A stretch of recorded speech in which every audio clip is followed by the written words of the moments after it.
My mother recently passed. I'm not sure what to feel right now. Regret, sure. Sadness, absolutely. But a part of me feels relieved. Not because I hated her, but I hated watching her in bed all day and night, never really talking. She whispered constantly to no one in her last days. Her thin lips barely moved as she stared at her dresser in front of the bed the whole time.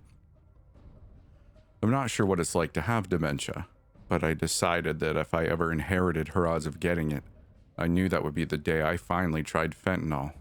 Either way, it'd be far more merciful than what I watched for 43 days when I decided to move back to my old house and work from home there.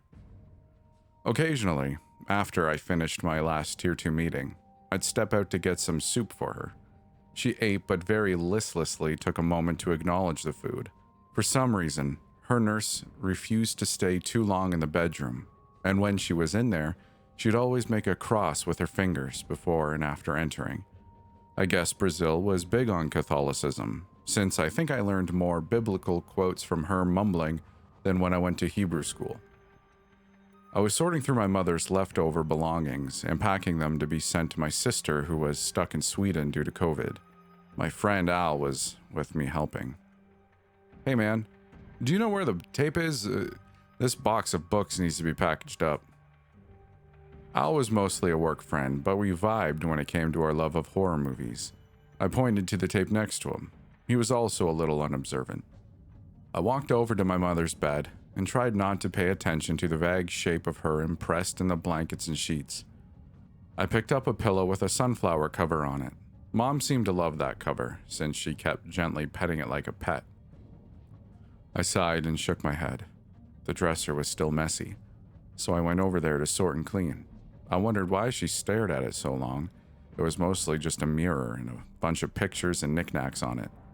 The dresser itself was from IKEA, so I didn't think Mom was that obsessed with efficient Swedish furniture that always seemed to have an extra screw.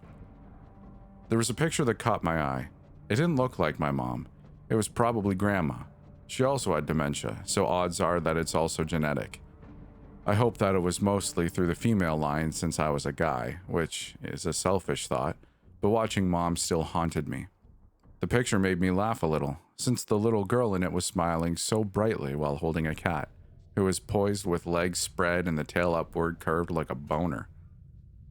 Her lips seemed to wordlessly say weird soothing things like you would to a child or a pet. Her eyes, however, were completely unmoving as they stared at the dresser. Dude, I gotta take a dump. Where's your restroom? Third door on the right, and use the fan and spray after, alright? We just had Taco Bell.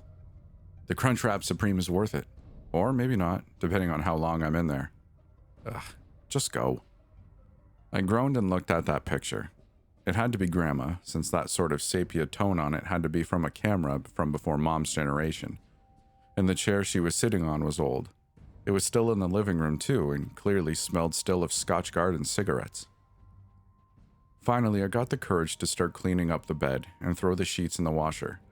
It still smelled like her, and somehow that odd hospital disinfectant. I took a moment to breathe it in before removing the last true physical trace of her. As the machine cleaned, I went back to the bedroom, and I looked at that picture again. The little girl was still smiling, and the cat still looked hilarious. But something made me feel unsettled. Maybe it was the sepia tone, or just the fact that I didn't recognize who this girl could be. Her face was too broad to be anyone from my mother's side, because every woman in this family had a very slim face with a signature chin. It couldn't be anyone from my dad's side because he was Filipino. And there was something else. The little girl's smile looked just a little bigger than when I last saw it. And did her eyes always look so straight at the camera like that? I could have sworn that they were just a little to the left. Who was this little girl? I went to the living room, and I saw the chair from the picture and dug for the box with photo albums. I started to flip through each one to see if the little girl was in any old family photos. Maybe she was like a distant relative or family friend that drifted away as the years went on. Half the books were of me and my sister, or the whole family on vacation or to graduation.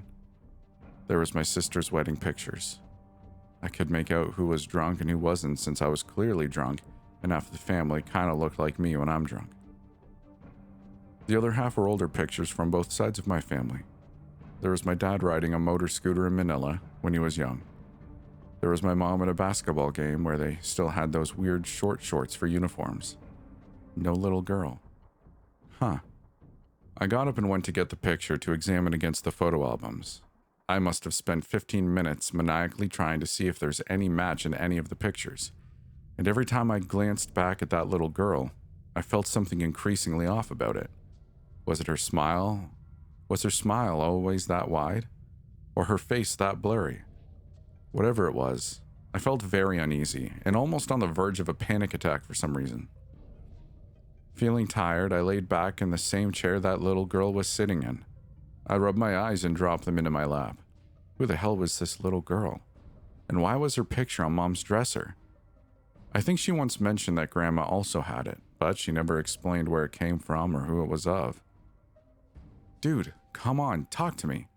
What? I glanced up from the picture on the table. Al was there, mouth open. Oh, thank God.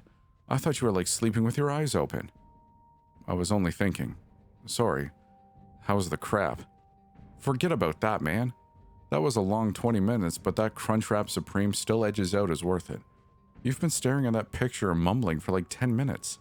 I thought you were just thinking, but you didn't answer to anything, even when I yelled at you that I screwed your girlfriend. Not really, but you were scaring me there. 10 minutes?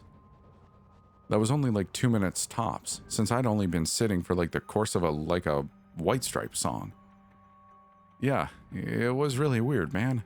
And you kept petting that pillow like it was a cat.